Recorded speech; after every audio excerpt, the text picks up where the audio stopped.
अब हम एक क्वेश्चन देखेंगे। क्वेश्चन ये है, Mohan deposit rate 80 per month in a cumulative deposit account for 6 years. Find amount payable to him on maturity if rate of interest is 6% per annum. यानी question ये कह रहा है कि मोहन जो है क्यूमुलेटिव डिपॉजिट अकाउंट में कुछ पैसा जमा करता है, वहां पे 80 रुपए पर मंथ के हिसाब से जमा कर रहा है। क्यूमुलेटिव डिपॉजिट अकाउंट क्या होता है? ये भी हमारा आरडी होता है, रिकरिंग डिपॉजिट ही का दूसरा नाम क्यूमुलेटिव डिपॉजिट अकाउंट होता है। तो अब इसका हम सॉल्यूशन करेंगे और नोट करेंगे। Principal is equal to rate 80। क्यों? क्योंकि जो क्वेश्चन में जो दिया है कि जो पर मंथ वो 80 रुपीज जमा कर रहा है, तो ये हमारा प्रिंसिपल हो गया। अब यहाँ पे जो ईयर दिया है 6 ईयर के लिए वो जमा कर रहा है, लेकिन जब हम एसआई निकालते हैं तो उसमें नंबर ऑफ मंथ हमें चाहिए। तो 6 ईयर है तो इसको हम मंथ में कन्वर्ट करेंगे। तो एक साल में, एक 1 ईयर में कितने मंथ होते हैं? 12 मंथ होते हैं। तो 6 ईयर में कितने मंथ हो जाएंगे? 6 multiply by 12।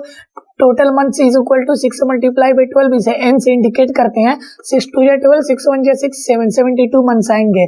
r is equal to 6% given है। अब हम एसआई निकाल लेंगे। सिंपल इंटरेस्ट का फार्मूला होता है प्रिंसिपल इंटू n जो होता है नंबर ऑफ मंथ होता है, ब्रैकेट में n+1 divided by 2 multiply by 12 multiply by r/100।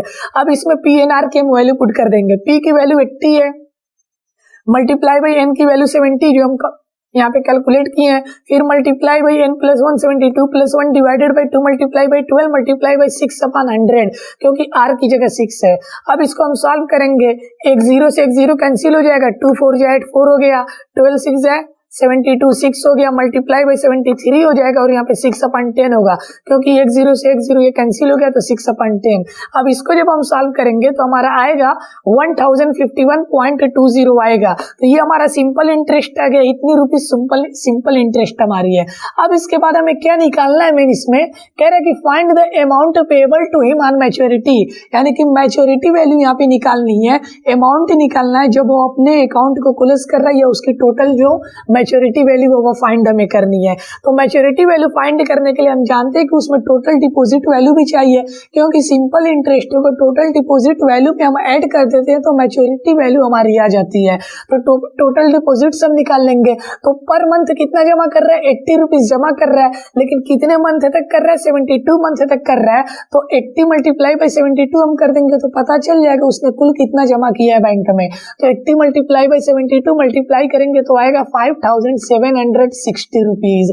उसके बाद अब हमें यही निकालना है amount on maturity. Maturity value यही है। So amount on maturity is equal to formula होता है total deposits plus SI simple interest.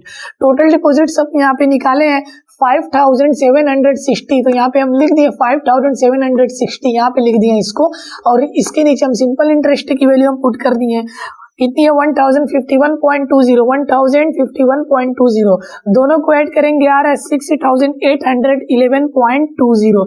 ये हमारा उसका जो मैच्योरिटी वैल्यू आ रही है। यानी कि अगर वो पर मंथ 80 रुपया 72 मंथ जमा कर रहा है, जो टोटल वो जमा कितना कर रहा है? 5760 टोटल वो जमा कर रहा है, तो उसको लास्ट में कितना मिलेगा? 6811.20 रुपीज उसको वापस मिलेगा।